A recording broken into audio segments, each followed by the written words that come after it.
Welcome to another episode of Power Moves. This series was created with a simple goal in mind: to bring to the table high-level executives, successful entrepreneurs, and just all-around inspiring human beings, not just focusing on their success, but more important, shining a spotlight on the road they traveled to get there. Now, this week's guest, I consider him a friend, a brother, family. This is a man that I've known for many years, and he has always been a stand-up man's man, a man about his word. If he says something's going to get done, it gets done. And whereas I know him to be all of these great things in business, I wanted to bring him on the show because he's fighting a battle in his personal life. And I thought it was necessary to share his story with our audience because I love to shine the spotlight on people who have done incredible things in business. But I think it's just as important to shine a spotlight on people who are doing incredible things for nothing other than love. And that is exactly what the fight that he's in, the struggle he's going through is based around just a parent's love for their child. Please welcome Mr. Roger Barnes. Barnes, what up? What's up, big Prez? What's happening, brother? Yo, I'm happy to have you on the show, brother. You know, I look at you and I'm so inspired by what it is you're doing out there. You've been put in a bad situation, and we're going to get into that. Right. The strength that you're conveying, the relentless, I will not take no for an answer because I am trying my best to bring justice for my child. I love it, and I think that when people hear your story, you're gonna get so many more supporters to help you in any way that they can. And I'm just trying to use this platform so that I can further get your story out to the rest of the world. So thank you for being here again. I appreciate that, man. What episode is this right here? This is like episode 92. Oh, man, I was trying to get on episode 1. But I just want to tell the people, man, thank you for having me, man. I'm glad that I'm here. For those that don't know, man, being on this show right here with you is really, really, really big. You know what I'm saying? You're one of the OGs of the game. So I respect you and I honor you, and I'm glad that I'm here.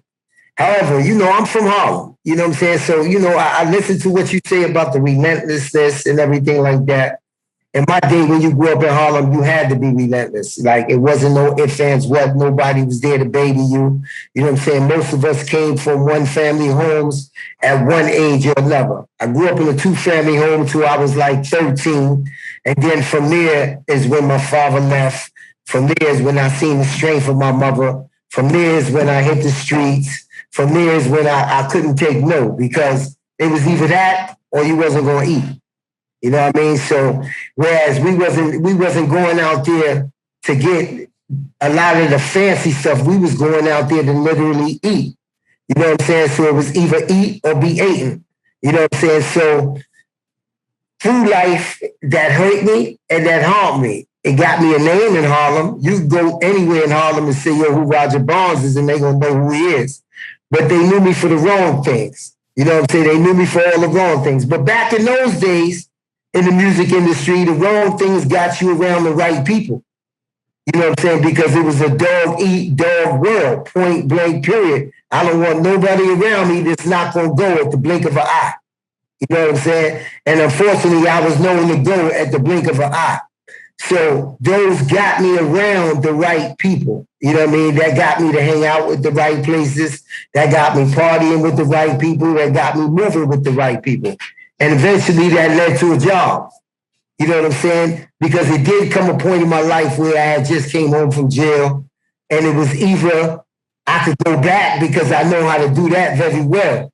But then when somebody, through your relationships, put you around people that can actually change your life, now you have that decision that you never thought that you would have. I either want this life or I want to smell this life. Now, I'm going to be honest with you. I wanted both lives. but you can't live both lives. You know what I'm saying? And I'm gonna say to Puff Daddy, to Diddy credit, right? At that point in time, he didn't want nobody around him that was trying to live both lives. So the pressure was on me to say, okay, I'm gonna live this life now, else I'm not gonna be around this type of situation. And the name, you know, some people say I'm a Harlem legend. I listen to some of the kids that hit me, and some of the positive things that I'm talking about now is really reaching them because they say, I know you're not faking. You know, my mother told me about you. My father told me about you. So I feel like what I'm doing now is I'm reaching them. And that's what made this whole fight for my son come in, is the fact that I had so much pull and so much influence on the kids doing the wrong thing. I felt like, okay, if I could show the right thing, then wow, where could I take it from there? You know, Bonds, I want to go backwards. You just dropped so much in that story. And wow, it's powerful. It's powerful because it's so easy to hold on to a reputation, good or bad. And for you to be a stand-up person and say, I understand why people looked up to me, but it's not the right way. And I'm man enough to say it. I'm mature enough to say, that's the wrong way. Right. This is the exact message that so many kids need to hear. It's the exact message that they need to hear, but more important, they need to hear it from a credible source, such as yourself. How long was you locked up, Bonds? First time I was locked up for 5 years. I actually caught, you know, I read the sayings on Instagram, and it's this one saying going around, this saying, young brother, you don't have to go out there and catch a body to be somebody, blah, blah, blah. I've been seeing it on everybody's page. And that's what I was. I was one of those young brothers that was 18 years old and went out there and caught a body. You know what I'm saying? And I caught a body at one of the most prestigious places in Harlem, which was the rooftop roller skating rink. So anybody that was somebody moving in the streets, whether it was Queens, Brooklyn, Harlem, whatever, you went to the rooftop. And I was one of those guys, like we discussed, that was in the street, that had a name. And I'm going to be honest with you. And I tell these kids that all the time. You don't have to be a man to catch a body, because unless you're strictly cold-blooded, and I'm going to be honest with you, every day of my life, ever since that day, I've prayed for that person and their family. Wow. Every day, every time I eat a meal, I say that because it's something that you got to really live with. You know what I'm saying? So it's something that got my name in the ranks, but it's something that tore me up inside and made me look at life in a different way. So that transition began that night. I just wasn't aware of what God had in store for me until later on. Bonds, I can't wait. I'm gonna give it to you, bro. I'm gonna give it to you raw. Yeah, I can't wait to release this, because it's not too often that you hear somebody, you know, we come from the streets. We come from a place where violence is glorified. If you do something, I mean, you went to the max. You took a life. And this could easily open a lot of doors for you. But people don't hear the other side of it. Like, I was tore up since that night. I live with this every single day. I pray for that person and their family every single day. That's the part of the story most people don't. They see the other side, and you know, in some arenas, it's gonna be glorified, as you know. I'm sure glorified. Yeah, I'm sure when you stepped into that penitentiary with that on your card, people looked at you a certain way, but they could have never known what was in your heart.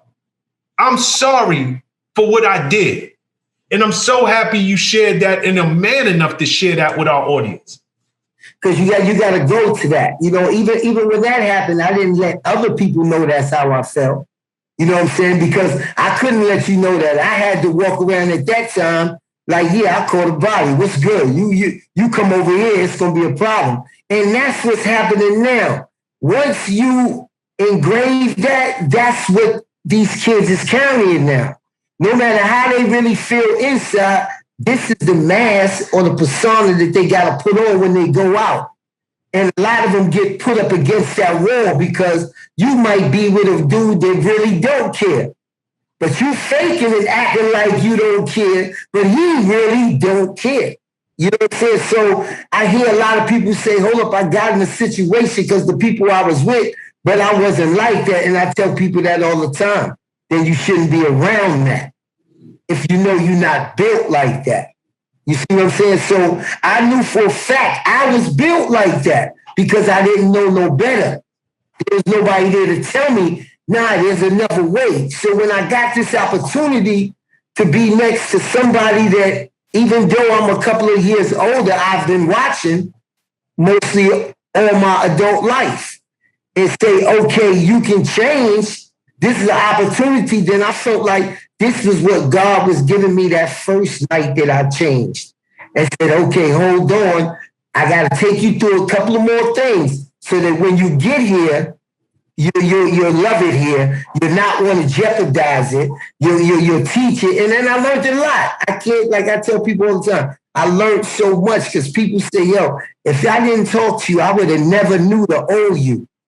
You're not supposed to. To all my movers, if you love educational and inspirational content just like this, please like, comment, and subscribe to this channel. But most important, if you know anybody making power moves just like you, share it. Now back to the video. You're not supposed to be, when I open my mouth, see where I'm from. You're not supposed to know what color I am until you see me. You're not supposed to know none of these things. And that's what I've been able to transition over. From working with Ciroc, I've been able to go into meetings. I've been able to sit down with executives and them not know nothing about this kid that caught a body or this kid that been in jail or this kid that went to feds. No, they're taking me on what's coming out my mouth that particular second right there. And that's what I try to tell people. It's not where you from, it's where you going. Nobody has to know you from the ghetto. Nobody has to know you from the hood. If what you say out your mouth does not tell where you're from. Beautiful, beautiful.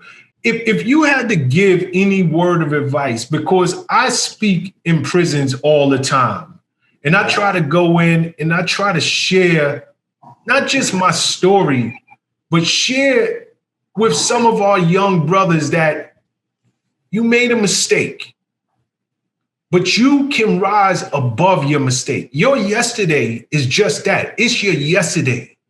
You don't have to hold on to it. You can let it go and change your tomorrow. But many of them feel as though I'm locked down, my life is on pause, and I try to just always that's a yes, for lack of a better way to put it, your life is on pause because you can't go in the streets. But your life is not on pause unless you say it's on pause.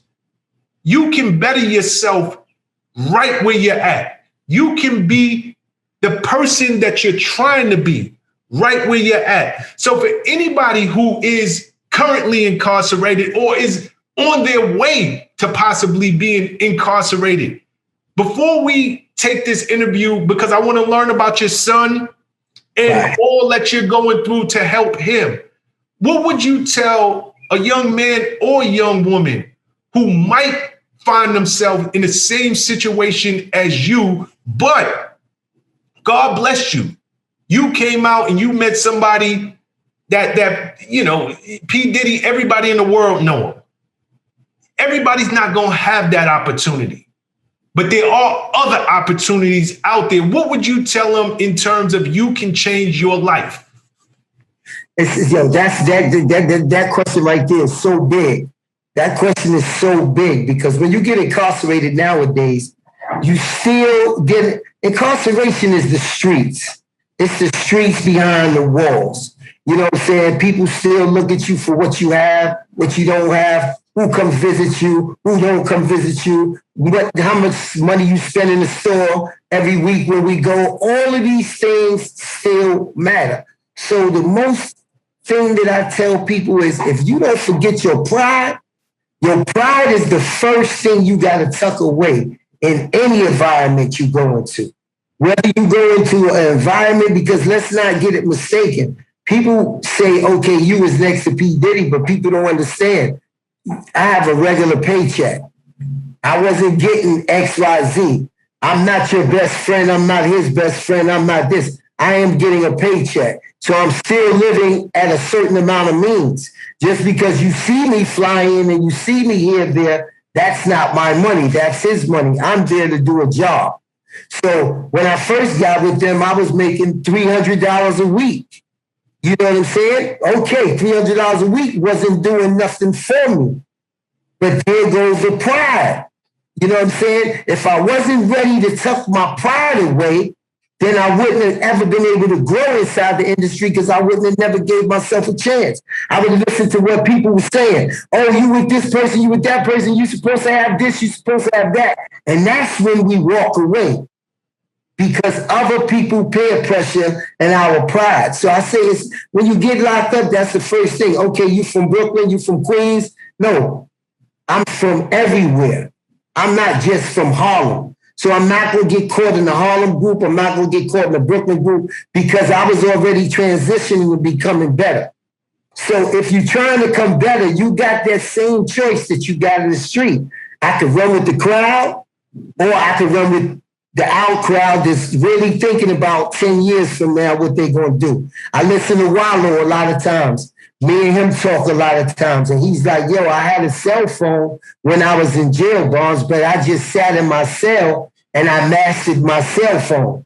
I got to see everything that an iPhone could do, even though I was in jail for 20 years. So, you know, some people just have that inclination that this is what they want to do. You meet some people in jail that are better at the stock market than some people that's in the stock market. You know what I'm saying? Because they studying, they read, and they done made up their mind that I'm not going back to that life. So I tell people all the time, I talk to the youth, I talk to fathers who really is like, yo, I don't know, OG, what I'm going to do. No, if you love your son, you love your kid, you can't be the reason your son and kid don't have a father and try to use the same reason for feeding them. I hear people say, yo, I got to feed the family. Okay, you got to feed the family, but when you locked up or possibly dead, who's going to feed the family? So I'd rather have not enough, but just be able to make it, but I'm in school or I'm doing something else so that 5 years from now, I won't be stuck in the same transition. You know what I'm saying? So you got to be a man inside. You got to say, forget everybody around me besides my family. You know what I'm saying? I hear people say, yo, blood is thicker than water, and this is that and the other. No, your family is your family. And it's not going to be until you start going through a lot of trials and tribulations that you're going to realize exactly what family is. You know what I'm saying? Because at the end of the day, that's who's going to be there for you. So outside of family, you got to go to a point where you say, outside of family, I don't care. Because when my rent need to be paid, when food need to be given, they thoughts are not going to feed my family. And that's what it is, Prez. You got to be able to man up. Beautiful. Okay, I could stay on this all day long, and I'm probably going to have you back because I think that your message as a person who's been there, a person who's credible, you can reach so many people. You can really, really change so many lives, Barnes. So I'm definitely going to have you back on this show to really just focus down the direction that we've been going. But again, I brought you on the show because you inspire me. I mean, you are. I mean, love is people talk love, right? You hear that word thrown around all the time. But just going back to what you were saying about family, love is going to show itself. Love, my grandfather always used to say, don't tell me you love me, show me. And what I see that you're doing for your child, the way you have put your pride in your pocket, the way that you have stood up as a grown man, cried on social media, cried, tears. Real tears. People know this is coming from this man's heart. His spirit hurts. This part of your story, and all that I love that you've done and how you transitioned your life, but this part right here is so impactful. To all my movers, if you love educational and inspirational content just like this, please like, comment, and subscribe to this channel. But most important, if you know anybody making power moves just like you, share it. Now back to the video. Let's talk about your son, Kevan. Kevan, first and foremost, how many children do you have? 5. You have 5 kids. 5. Where does Kevan fall in the line? That's the first one. That's the first one born. He's the oldest. Okay. The only boy. That's your first boy. That's your first one born. Yeah. Were you in Kevan's life as a youngster? You know what? I was his brother instead of his father. Whoa. Elaborate. What do you mean? That means that when he was born, me and his mother wasn't in a real relationship. You know, I was young. I was 18 years old. You know what I'm saying? I was running around. At that particular time is when it was shoot him up, gun him up. I didn't have time for no son. I had a son for a fad. Oh, your boss got a son over there in the project. Yeah. That's my baby mother in Building 3. You know, that type of thing. But never knew the understanding of what a father was. You know what I'm saying? My father left, like I said, when I was 13. So I never really had that understanding. I'm thinking as long as I'm out here getting money, and he fly, he got the latest sneakers at 1 year old, I'm being a good pops. You know what I'm saying? And that's what I'm literally thinking. But that next year is when I went away the first time, and I came back and he was 6 years old. And now I'm trying to play catch up. You know what I'm saying? I'm still not out here for him. Now the feds come to get me and I got to go away to the feds now.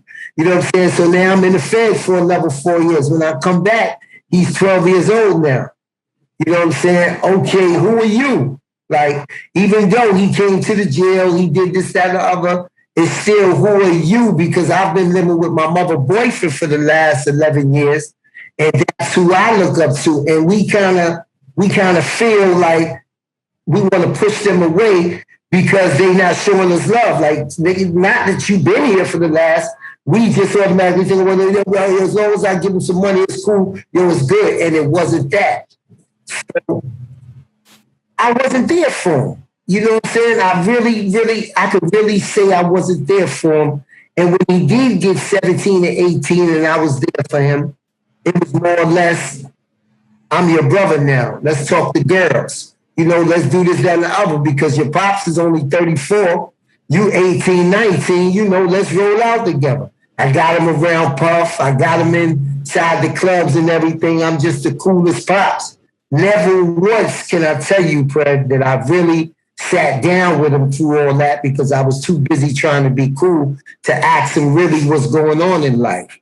My son played in the Rucker tournament. You know what I'm saying? My son played for Mary Bertram High School. My son played for Rice High School. It's write-ups about him all in the newspapers. Everything. He got a scholarship to basketball, same school that Lamar Odom went to. You know what I'm saying? But because of peer pressure, because of different things, he left the school. He came back to Harlem. He came back to New York. And that's where I say me being a father wasn't there, because now I was supposed to have that talk. Okay, you're back now. What are you going to do? It was schools trying to get him to play. And I was moving so fast that I wasn't listening to the reason that he wasn't going to these schools was because they were B leagues or C leagues. You know what I'm saying? It might have been Long Island University or something like that wants him to play. Oh, no, I'm not playing for them. But if I was a father, I would have told him what I want to tell a youth now. Even if you don't play NBA, you're getting a free scholarship. You're getting free education. This is the stuff that I was supposed to do back then. Oh, okay, slow down. I know basketball is your love, but just in case you don't, Dad don't got $100,000 a year for you to go to school. Let's take advantage of this. You know what I'm saying? So I failed him there. You know what I'm saying? Because I was running around doing other things. You know what I'm saying? Even though they were the right things at this time, I never looked back to say, okay, I lived my life. Let me make sure my son's life is together. I'm seeing little things. You know, he's had a baby. Okay. He's had, God bless him, the baby died. He turned around, had another baby. Boom, boom, boom. Okay, he's working. All right, he's here at Starbucks. He's boxing in the gym. Okay, this was all I was concerned about. But I never had that talk to say, where are you financially? What is going on? You know what I'm saying? What is your next plan now that you're not going to school? What's the next plan? Stuff that a father is supposed to say. But as long as he was looking good, and when he straight, and as long as he was looking good, I felt like he was all right. But now I realized that was my excuse for not doing my job. That was my excuse for saying, same way some guys say, yo, I don't go around because my baby mother gave. That's the excuse that we all look for not to be bothered with our children. Because our children ain't going nowhere. They didn't say they don't want to be bothered. And if you really a father, you're going to keep coming. You're going to keep coming. And then he didn't tell me that. You can't speak for my child. So it was those type of little things that always kept me away from him. And then when people think you're getting money, people think that you're supposed to do more things, and you don't have enough pride to tell a person, look, I'm only getting paid such and such, because the picture looks so big to them that you want to keep the picture that big. You want to tell them I'm struggling just like you to pay my rent. I'm struggling just like you to pay my mortgage, because you're around these people and they're making you feel like, yo, you getting used. Like, you know, these people do this to everybody. You just feel like it's not going to happen to you. So I never was there for him, because I was so busy chasing something that I felt would give him a better life later on. But time stops for nobody, because at the same time, he's growing up to become a man. And he's getting into situations and problems that any father is supposed to know about. But being that I'm running around thinking about myself first, I never stopped to see what was going on. So to say that, I was away one time and I got a phone call. And then when I picked up the phone, I was actually in Ibiza, and it was the police officers. And they said, we got your son. I said, huh? They said, don't no police call nobody. They said, no, you know, we know who you are, yada, yada, we calling. Your son is locked up for a gun charge. So he had a gun charge. I came back, got the lawyer, went up to see him, said, nah, he's not ready to come out yet. It was just me talking to him. I've been there. I've sat there. You're not ready to come out. But he gets out. He gets a second gun charge, right? Now, this is 2 gun charges. So my lawyer said, let him sit there this time. Let him feel it. I'm going to handle it. He gets bailed out anyway. His mother bails him out. Okay, his brother-in-law bails him out. Nobody listens to me. I've been there. I've sat there. When you listen to people and you talk to people, you can tell when they're ready not to come out. So I came back in for Christmas with Puff, and I went to see him. He's out now. He's my son. So, of course, I'm going to smile. I'm going to be happy. You're free.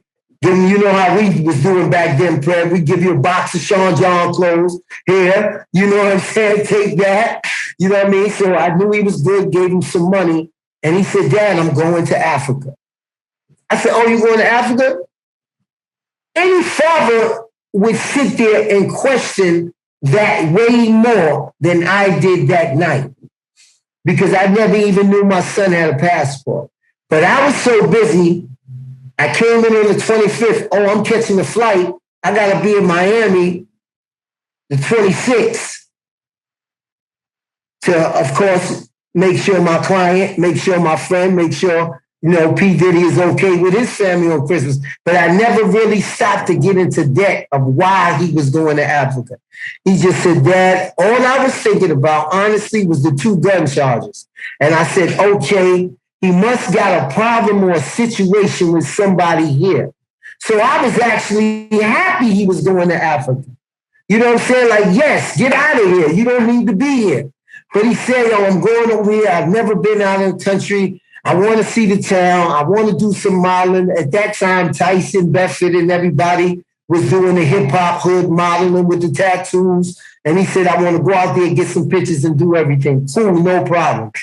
2 weeks after that, I get a phone call while I'm in Paris and says that my son is incarcerated for marijuana. So I say, okay, I'm going out there. Yo, pay the $300. It was $300. When they paid the $300, they took the passport. When I actually landed in Africa, they said, no, he's incarcerated now. He's charged with murder. Wow. So when you got the call and went down to Africa, you're thinking your son is there on a marijuana charge?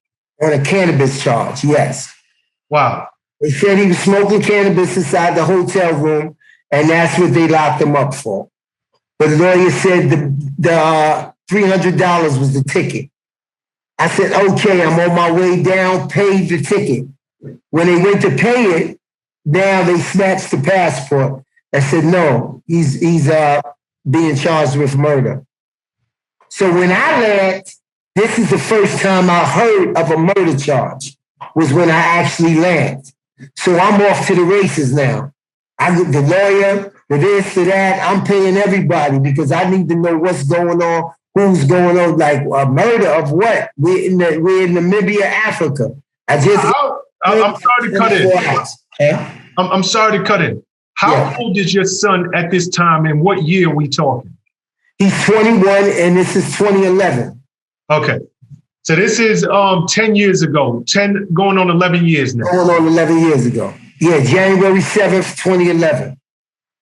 Okay. I'm listening. Walk us through. To all my movers, if you love educational and inspirational content just like this, please like, comment, and subscribe to this channel. But most important, if you know anybody making power moves just like you, share it. Now back to the video.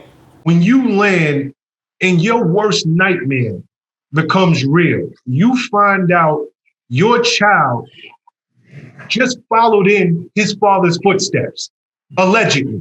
You don't know anything about the case at that time. They're just telling you your son is locked up in a foreign country on a murder charge. Before you get into all that you started to do, what is going through your mind at that time? Because it was not too many years before that you found yourself in a similar situation here in the States. I'm your Prez. Like, what was in my head that day, man? A tear dropped from my eye, man. Like one tear. I'm not even talking about 1,000 tears. A tear dropped from my eye because I said, this is the same situation and predicament I was in. But I said to myself, I just got off the plane on a 24-hour flight. And I said, this is totally different. This is Namibia, Africa. You know what I'm saying? Mine led up into something, led up into a history. You know what I'm saying? Like they say, if you smoke weed, you graduate from weed to this to that. So mine was graduating. This was something that never really graduated, something that I never really seen coming. And then it being Namibia, Africa, my mind was, where would you get a gun from? Who would you want to kill? Who would you want to murder? Like, what happened? That's all that was on my mind, man. And it went from a shake to a shiver because you got to remember, I'm landing in Africa now where they looking at me as food right now. Everybody's running up to me, asking me, yo, do you want a cab? Do you want this? Because I came at the spur of the moment. So now I got to put my life in the hands of a cab driver. I don't know where I'm going. I just got an address to a hotel, and I said, okay, now when I get here, what do I do? first thing is to call the legal aid lawyer that they gave my son, because now we got to get a real lawyer. You know what I'm saying? So I go into work mode right from there. When can I see my son to see exactly what's going on? Am I safe? That was the second thing. Am I safe here? So once I got those things in perspective, I went directly to the jail. Okay. I never been to, what is it, Namibia? Namibia. I've never been there. I've been to Africa, a few different parts. Never to Namibia. Yeah. Do me a favor, for our audience, paint the picture of what jail looks like there. I gotta imagine it don't look like you're in Comstock or you're in Otisville or Attica. Like, what do their prisons look like? First of all, let me tell you the mistake I made. The mistake I made was Googling their prisons just so I could try to imagine what type of situation my son was in. I Googled these prisons, dudes was getting their heads chopped off. And it was so crazy, and I was the only thing that ran through my mind was, can he survive this? Because I mean, when you get off this phone, I want you to Google it, and you'll see what they're showing in these prisons. So I said, can he survive it? That's what was going through my mind. You know, I'm ready to stay here. You know what I'm saying? I mean, I'm getting off and I got little kids running up on me with no shoes, no sneakers, no nothing. Can I get $1? Can I get 50 cents? So I'm saying, yo, what is going on? Like, what is it? So I get to the jail. To my surprise, there's some officers there with some uniforms and stuff. But the whole jail was just filthy. And I'm watching officers go through inmates' food with their fingers and stick their fingers in it, go around, and I'm like, yo, what is this? Then I see a wall with nothing but writing on it, and it said, oh, that's where you're going to get your visit at. Oh, I lost it right there. I said, I just came all the way from America. I'm not seeing my son behind a glass that I have to go like this to get around the fog and everything. Call the warden. He called the warden for me, and they said, no, he came from America. It's for the Americans. Okay, he got to get an hour visit face to face. And that was when I seen my son, man. And he looked at me, Prez, like, the dad that never was really there for me is here.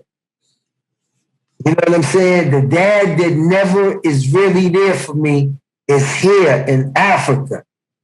And, you know, I held him, man, and my son is taller than me. My son is 6'2". I'm 5'11". So he bent down to hug me, man, and I knew right there that the fight was on. That first question I asked him, did you do this? And he said, Pop, I don't lie to you when it comes to stuff like this. He said, I didn't do this. And I'm going to be honest with you.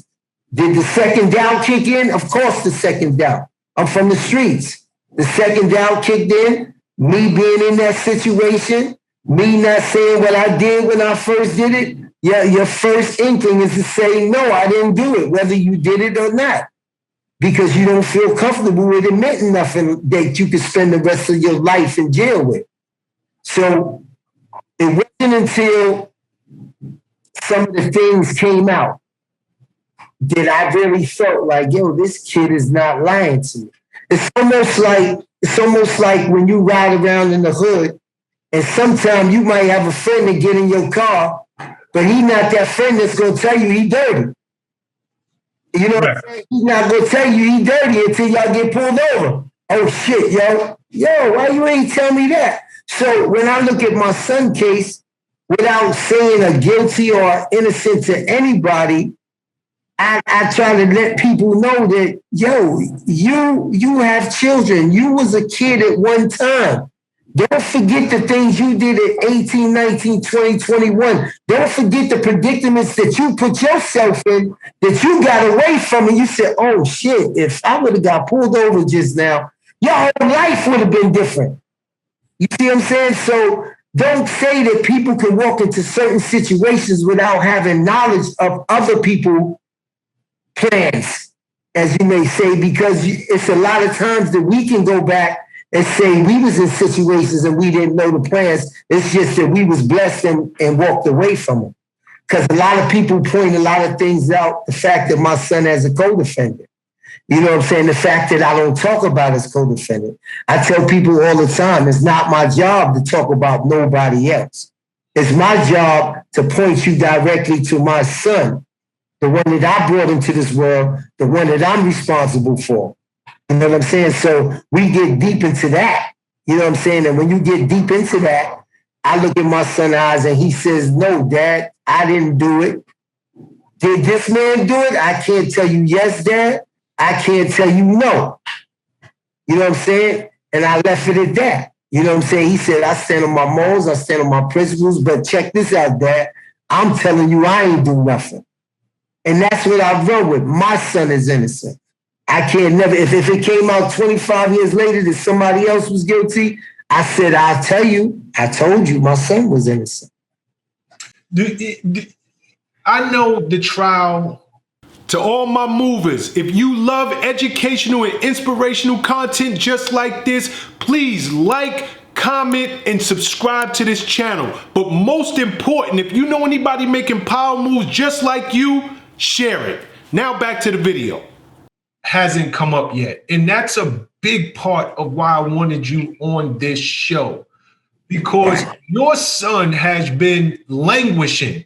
And I don't use that word lightly. He's languishing in an African prison for going on 11 years with no trial. No trial. So before we get to why it's taking so long, is there anything that you can tell us about the incident itself? If you can't, because I understand that this is, you weren't there, number one. And number two, he has a trial that's coming up. But is there any, you mentioned he has a co-defendant. How did that person come into play? Did they go down there together? How much can you actually tell us about the case? We're going to start from the beginning. They both met each other. They met each other on Rikers Island.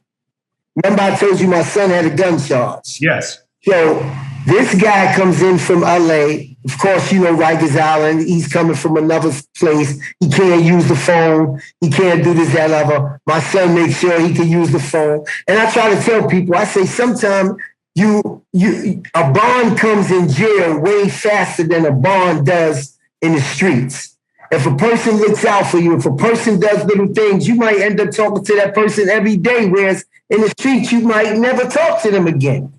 So they got cool with each other. So this guy was going to Africa also.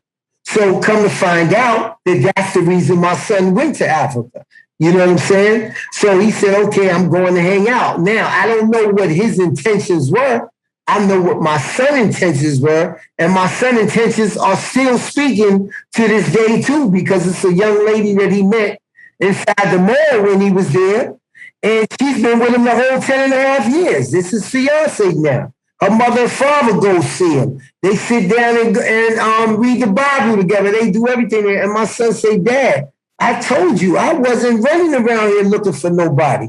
I was running around here trying to talk to these girls because this is something foreign to me. And she said, yeah, I met him in the mall. And then I talked to two people inside the clubs and said, oh, yeah. You look, I say, I look like the guy that was here last week, right? And they said, yeah. I said, that's my son. So my son was out there enjoying himself. So when I asked my son, what do you know about this case? Because that was my first question when I got there. What do you know about this case? He said, Dad, I don't really know nothing. He said, they said it's a white guy. They said his name is Andre Heckermeyer. He said they didn't say nothing else. He said they came to the hotel room. I was in there smoking weed. He said they locked me up. They locked him up, which is a co-defendant. He said, all I know is we got charged with weed. Next thing they say, they're going to charge us with murder. Now, the trial has started, but in the middle of the trial, my son got rid of 5 lawyers. All right, he got rid of 5 lawyers. After I got finished paying the lawyers, okay, I went through my own personal stuff down in Namibia. You know, financially, some people ran off and this, that, and the other. I almost got kidnapped down there, whole bunch of other things. So my son ended up using the financial aid lawyer. So by him using the financial aid lawyer, all of them wanted him to come in and plead guilty. All of them wanted him to say this, that, and the other. And my son was like, no, I'm not going to do that. So after I met some good people over there that told me I was going to be really safe over there, I started to go back over there to see my son. And I got in contact with a good lawyer, a great lawyer actually, who believes in God, who believes in family, who doesn't believe in where you're from, what color you is. And he's going hard for my son. And that's when I said, you know what? I can't do this by myself. And that's when, you know, I put pride and everything to the side. You know, and one of the main things that hurt about that is you do go to the people that you depend on first. So in order for me to get to that level, where I had to cry out to the world, that means I absorbed everything. And the thing that hurt the most about that situation, and this is where I say people can get caught up in pride, is I got phone calls around me. Yo, what's up with Barnes? He crying on Instagram. Is he okay? Is he having a nervous breakdown? And a close friend of mine, Uncle Paulie, he said, nah, he's not having a nervous breakdown. He's crying out for his son. And he's just hoping somebody listens. And that's when I realized that pride and everything else has no room inside anybody. If it has a room inside of you, it's going to take up too much room, and it's going to cause you to miss a lot of things in life, a lot of doors that can be open to you in life if you just deal with that pride. You know what I'm saying? So when I came back from Africa and my son actually told me, Dad, this is the part that I played in it. I didn't know nothing about it. He said, why would I don't know this guy. He said, I don't know him. He said, I don't know no white people in Africa. He said, I don't know. He said, I came down here and I was in the malls and I was having a good time. And I said, yo, and I cried, man. That was when I first cried because I really couldn't imagine being in Africa, regardless of what I've been through. I've been a phone call away from my mother, my brothers, my sisters, my family, my friends. If they hear you sounding not too good, you get an unexpected visit on Saturday. Oh, you just didn't sound good on the phone. I can't do that with him. I don't get to talk to him on the phone. You know what I'm saying? I don't get to write him. I don't get to text him. So if his girlfriend tells me, oh, I went to see him today, Pop, but he didn't sound too good, I don't know what's going on. He done been sad. He done been fought. I went to American Embassy. The embassy told me my son did 90 days in solitary confinement. I said, my son did 19 months in solitary confinement. They said, no, he's lying to you, Mr. Ron. I said, you didn't look me in the eye and tell me my son looked me in the eye and lied to me? And this is how much they think of us as fathers. He looked me in the eye and said, yes, your son is lying. When I went back over there, the lawyer said, no, I'm the one that got him out of solitary confinement. He was in solitary confinement for 19 months, 24 hours a day. So imagine me as a father not being able to make sure my son is okay. One, him being locked up for something that he clearly now did not do. And now that everything is coming out, I had so many people coming at me from Africa. You know, I had so many people that now after 11 years, some of the same, not saying all of them, some of the same people say, yo, something really wrong with this case. There's something really going on. I got people that write me and say, I drive by that jail every day and think about your son. Why haven't they did this? Why haven't they done that? They lied and said they had a gun in the case. It wasn't until we started the beginning of the trial that we see that they didn't have no gun in the case.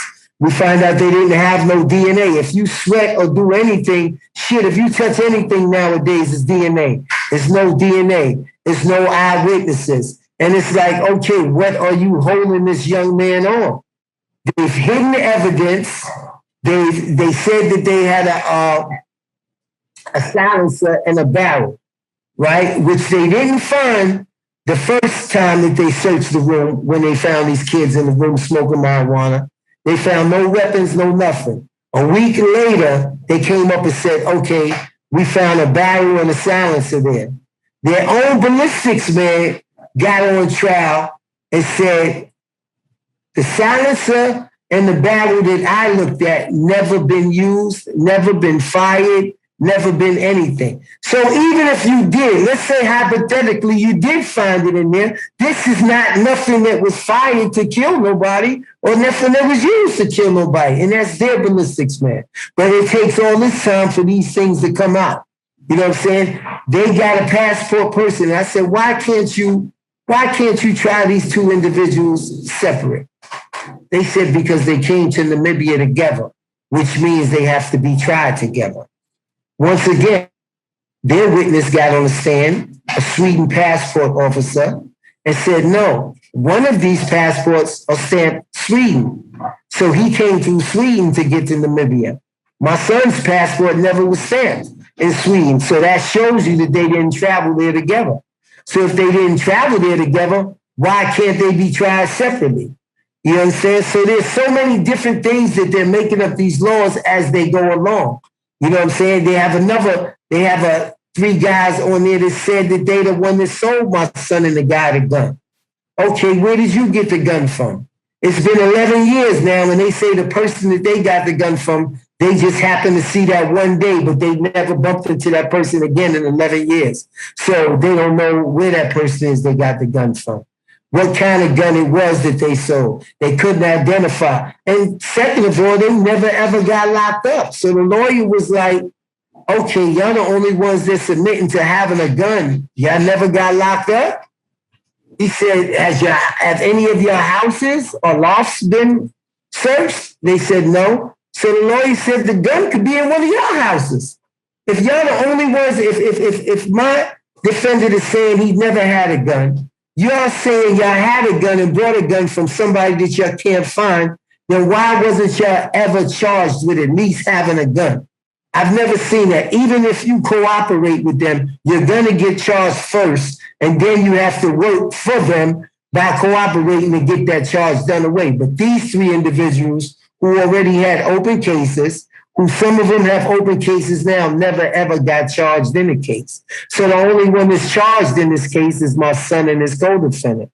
Where is that? Why is that? And this is what America's not asking. Everyone that I've went to, every celebrity, every shies away from this case, and I'm trying to wonder why. When this is a black son, this is a black father, this is a black country, you know what I'm saying, of an American first time ever being charged with murder in this country, that's big news. If you come to aid, if you come to help, if you televise, all of this is big views. This is big. I'm trying to wonder why. Where is the player? Why doesn't America say we just want to at least watch this trial? All we asking, this man is not getting on here asking people to say his son is innocent. He's not asking people to say his son is guilty. You know what I'm saying? Because he wants justice for the family and he wants justice for the victim, but not by the head of his son. And that's why I'm saying, I'm just asking for justice, period. Why is America scared to stamp their name on asking for justice? To all my movers, if you love educational and inspirational content just like this, please like, comment, and subscribe to this channel. But most important, if you know anybody making power moves just like you, share it. Now back to the video. Okay, I really want to know why, in your opinion, it is 11 years by any standard, by anybody's standard, is a long time to be sitting in a prison and you don't even have your day in court. Before I get to that, he's an American. Your son's 6'2". He's a handsome man. Like, this is a handsome, tall American man. How has he been? You mentioned that he was in solitary confinement 24 hours a day for 19 straight months. how has his stay been? And has he been treated different as far as you know because he's an American? Has he formed any alliances? Do they speak English? If they don't speak English, has he learned their language? What has his stay been like according to him? He speaks 3 different languages fluently. Excuse me? He speaks 3 different languages fluently. He speaks Afrikaner, and he speaks one more language that's down there. When I tell you fluently, I mean fluently like me and you are talking right now. You know, the kid, like I told you, the kid graduated high school, the kid had a scholarship to school, the kid is far from dumb. He's just like I explained to people, I say when we was in court, they was talking in Afrikaner, and my son said, can you ask him to speak a little louder? And the judge said, why? It don't make a difference. You don't understand what he's saying. My son looked at the judge and said, no, I understand exactly what he's saying. I speak Afrikaner fluently. And the judge said, okay, speak a little louder. No, they treat him, of course, you can look at our treatment. They treat him, they try to say that he thinks he's better than them, when in reality, it's the other way around. They feel that they are better than us. You know what I'm saying? So he's been dealing with that from day one. Now, I'm happy to say, through his due diligence, through his attitude, through his manhood, he's befriended a lot of them because there are things that was going on. They had no law library down there. My son fought for a law library down there.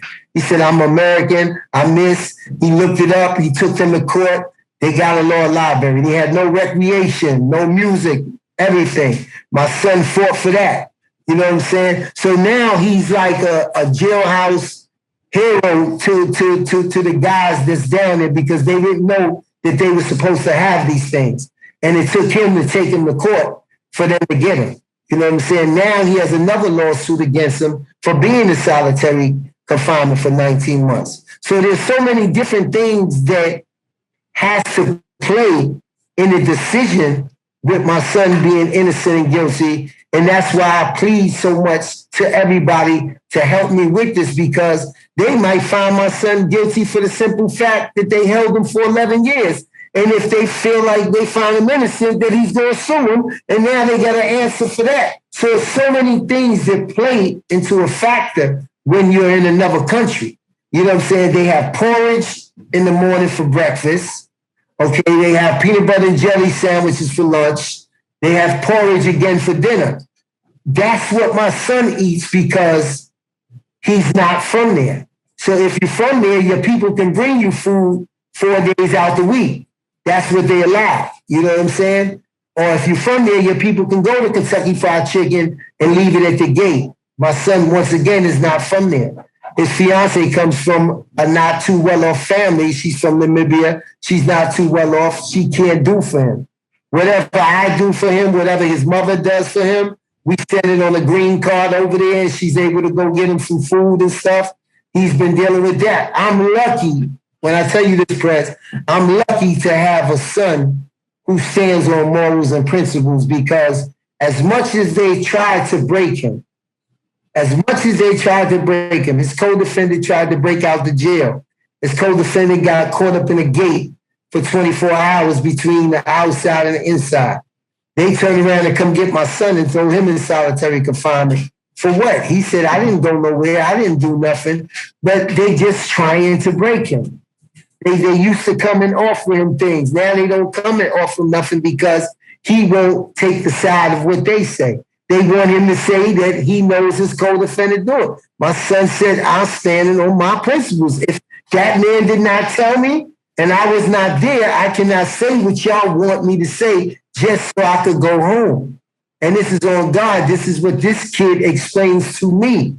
When he looks at me and I say, yo, you got a child. You need to be home. He'll look me in my eye on the visit and say, Dad, that's not what you taught me. That's not what you showed me. And just because I'm here away from everybody, I still have to stand on that because I'm going to have my day. They have to prove that I'm guilty, and I know I'm not guilty. And that's why I go so hard, Prez, because I know this kid is innocent, and I don't want them to railroad him with politics, with money, with America and Africa, and being Black African and this African, or it being a white person versus I don't want this kid to get caught up in that. And the only way that's going to happen is with power moves, you know what I'm saying, by Prez, is by some of the bigger people, is by some of the politicians. I admit it, and some of the same celebrities that I might say don't follow to do this or to do that, their influence is so powerful that somebody will pick up the phone and say, what's going on with that kid? We're not talking about a year or two, we're talking 11 years. Yeah, we're talking a very, very long time. I should have asked you this earlier in the interview. I know you're not with Kevin's mother, haven't been almost since birth. Where does she fit in this picture? How is she handling it? That is her child. And if you are damn near broke over the fact that your child is in another country being held, you got no real answers. It's been 11 years. I could only imagine a woman who carried this boy for 9 straight months, how she must be feeling. Are you and her in contact? What has it been like? I mean, and maybe you don't know the answer to this, but what has her experience been like through this whole process? No, we're in contact. We're in contact, you know, strictly for Kevin. You know what I'm saying? That's her only child. You know what I'm saying? That's her only boy. That's not, she don't have a girl. That's her only child. So her pain is deep. You know, her pain is deep. She's been hit with what I was hit with, Prez. So one of the reasons that I came so hard out is that I was working in corporate America. And corporate America doesn't allow me or wouldn't allow me or wouldn't like me to talk about these type of things, whether it was my personal page, whether it was what, because they don't want to be in bed with a person whose son is this. I've been in trouble. So she doesn't come out and talk about those things because she is in corporate America. You know what I'm saying? And sometimes people say, yo, I see you going so hard, but I don't never see the mother. And I'm the first to say she's there. You know, she's not well off. She's not a rich person. You know what I'm saying? She helps. She definitely helps. You know what I'm saying? A lot of times, if she's not able to help monetary in a big way, she might put that $50 on that green card that I told you is going on down there. You know what I'm saying? If she's there for the lawyer, taxes time is usually when our mid-class people have an extra dollars that's not living from check to check, and she's done that. So she's in pain. Has she been there? No. Have we talked about that? Yes. But me almost getting kidnapped there and everything is not the safest place. You know what I'm saying? Does it hurt not to see your son in 11 years? I'm pretty sure it does. You know what I'm saying? But what good is it if you go over there and something happens to you and he's still there? You know what I'm saying? Us as men, that's when I believe that's when a father and a man should take the lead. I might not go with it on a lot of other things as far as the households go, but when it comes to going into dangerous territory like that, that's when I feel like it is the father job and the man job to go handle that. So she's definitely in the picture. I'm glad to hear. I mean, obviously, I knew the answer to that question before I asked it, even though I've never met this woman. Right. You got to know that she's hurting. Yeah. Before we close this interview out, just in short, and I know you don't have a definitive answer on this, but why do you think it's been 11 years? Like, you know, you spoke about all of the different hurdles. You spoke about all of the different things that didn't add up. But 11 years to get justice? Just to get in the court, even if he's found guilty, just to get your day in court. Why do you think it's taken so long? And then secondly, in my last question, When is he going to court? Is there a date on the books? Can we expect to have some type of resolution to this injustice anytime in the near future? Okay, to add your first side of the question, there's a couple of reasons. One, he's American. Two, he's Black. Three, it's a Caucasian family. They want answers. It's a Caucasian family. It's a very lucrative Caucasian family in Namibia, Africa. They own quite a few restaurants. They are movers and shakers. So talking to a couple of African friends, they say, Bonds, it's nothing for them to buy that time. You know what I'm saying? They can buy that time. They can get it held up that long. You know what I'm saying? Right now, I really feel like if they don't find my son guilty, or if they don't find one of them guilty, they're back to square one. And it's really about, what do we tell this family? What can we tell this family that we've been holding these people for 11 years and now we have to find them both innocent, or whatever it might be? Are they happy with one person? Are they happy with two people? We don't know. But I know that it's all about the media down there. It was all about the big hype of Americans. It was all about them being white and Black. It was all about them coming from Sweden to America and all of that hype. And that's why I think they held it up. I think it was good news, one. And the second, I think they didn't want to turn this family down. Like, this is what it is. This is what we have. And we see it in the media all the time. But now, because of our fight, there is people calling. You know what I'm saying? It's just that it's not moving. But there are, and that's why I love my people. That's why I love my people, because it didn't take the big celebrities, man. It took the $5, the $3, the $7, the mothers hitting me like, oh my God, you such a great father, and explaining everything that they've been through to the past. It takes all that, because it's a couple of people I see hit the embassy on a daily basis in Namibia.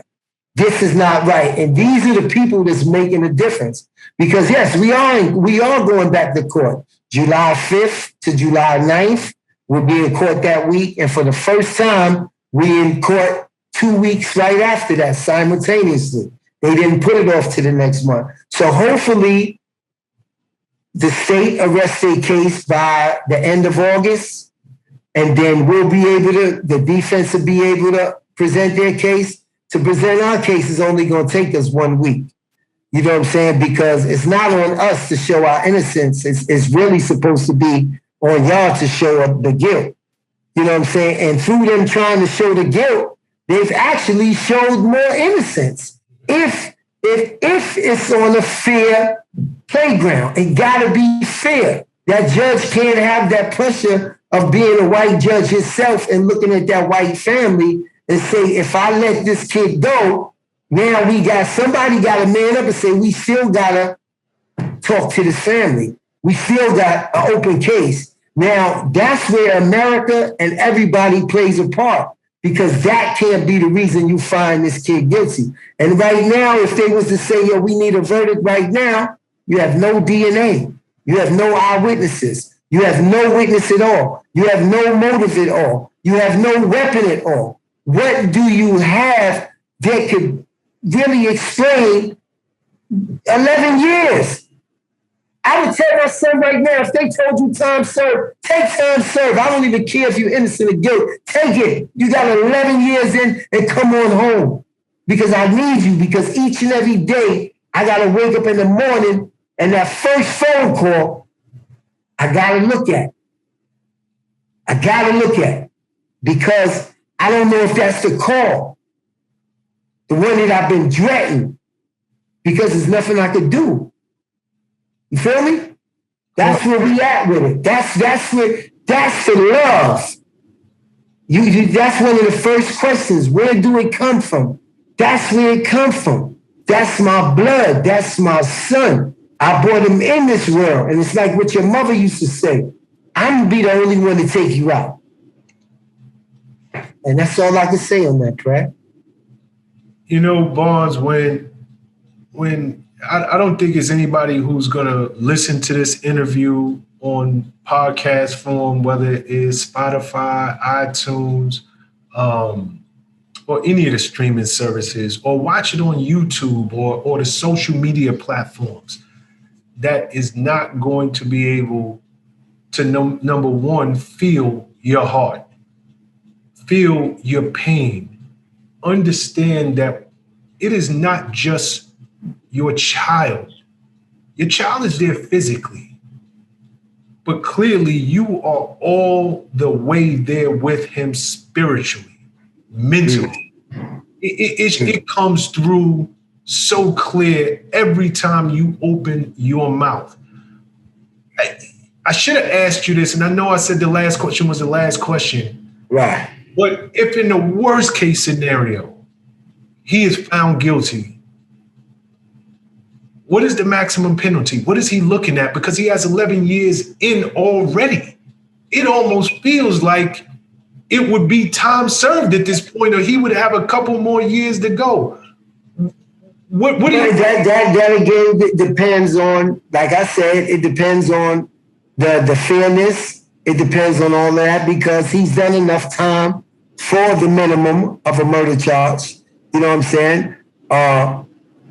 It depends on if they keep it a murder charge. You know, I really don't know if they could say, okay, it's a manslaughter. At this point in time, it's a murder charge.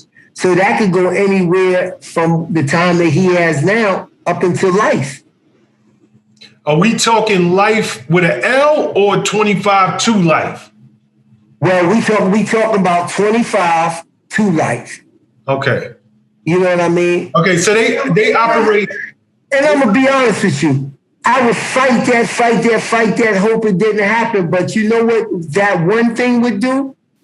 That would give me, while I'm fighting, one would be out of the jail. Because we all know when you're in the county jail is where it's so crazy. The county jail is where people don't know the time that they have. They're not looking forward. They don't have no touching visits or nothing else like that. So they have nothing to lose. So it's like being on Rikers Island in war zone all this time that he's been there, rather than somebody getting their time and going upstate, quote unquote, getting comfortable and everything else like that. But more than anything, it would be something to look forward to.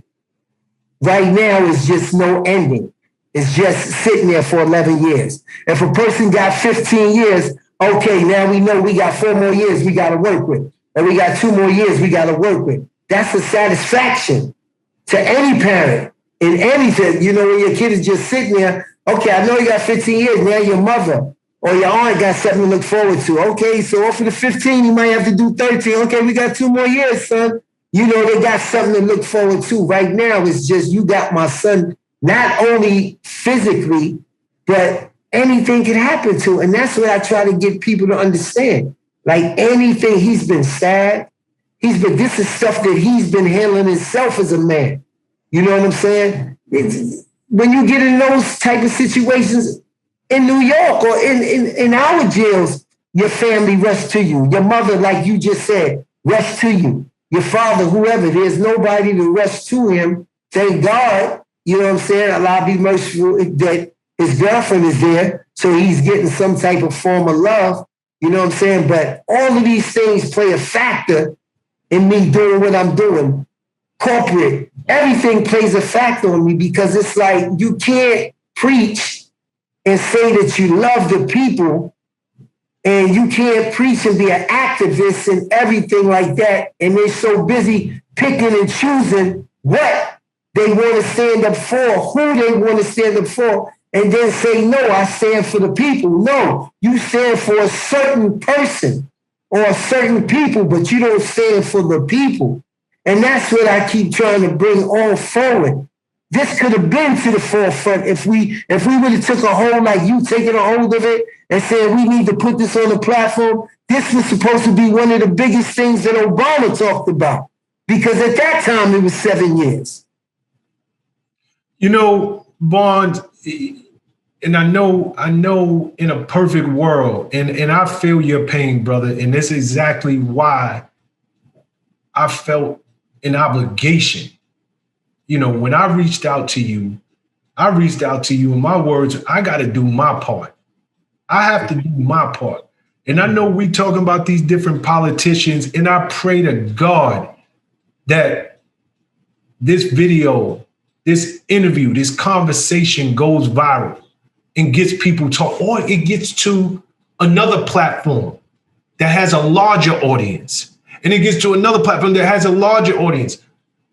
But one thing you said earlier that I love, this thing been moving not because of the politicians, but it's the people. It is the people. It's the everyday mom and dad. It is the son, the daughter, the person out there that feels your story, understands your pain, and says, let me give $3, $5, 50 cents, whatever I can afford to just help you in any way that I can. And God willing, this platform at least gets what you're going through out there to the masses.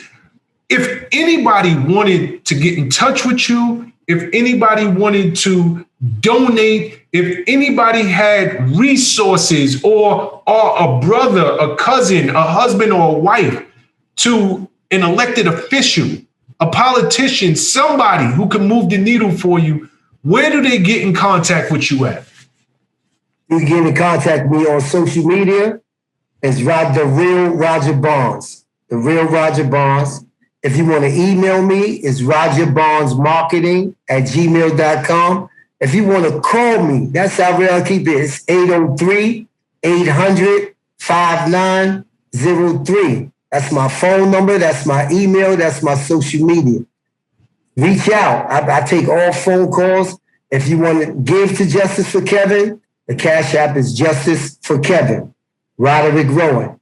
The PayPal is rogerbarnesmarketing@gmail.com. The Zelle is my phone number, 803-800-5903. Every once a month, I'm at the bank once a month where I deposit the money, where I show the check, I show where it's going to Namibia. Every time I have a dinner fundraiser, the next morning, I'm there at the bank. I'm showing you where it's going. I also put down the lawyer direct bank information and everything in case you feel like, okay, I don't want it to touch Barnes' hands. You got all his SWIFT code. You got everything else. It'll go directly to the lawyer. Like, this is strictly Justice for Kevin. I want to make clear, because your son spells his name Kevan, not Kevin. Right.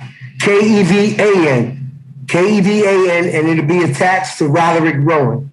Unfortunately, there is people that have made cash apps with Kevin. You know, that's how corrupt people are, trying to get people that was donating to Justice for Kevin. But this one is Kevan, and it'll say Roderick Rowan attached to it. Barnes, it's a powerful story, but I'll end it the way I began.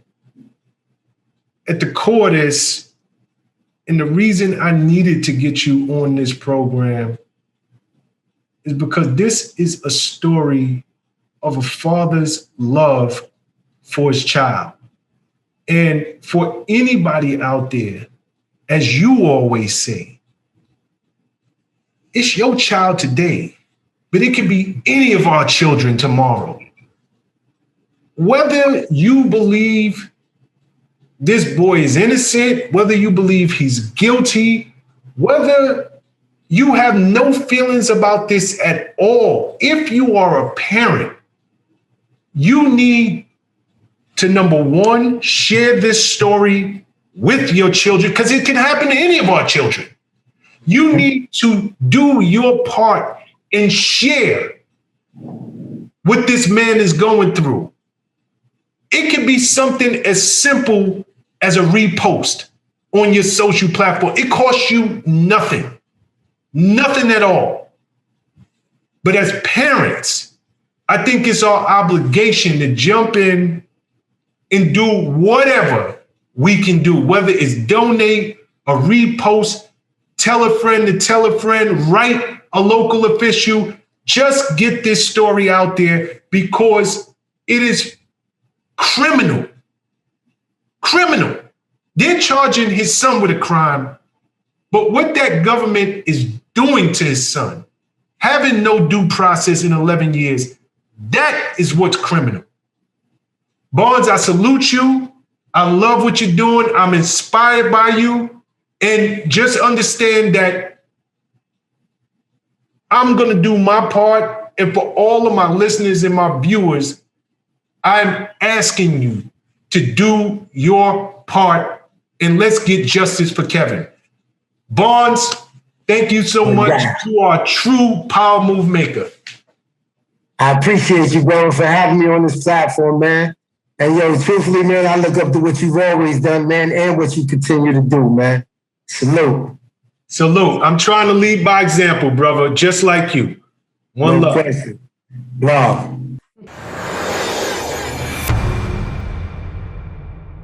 What's up, guys? Thanks for sticking with me to the end of the video. Truly appreciate you. If you like anything you heard here today, go ahead and hit that subscribe button. And if you know anybody that can benefit from this message, feel free to share. Peace and love.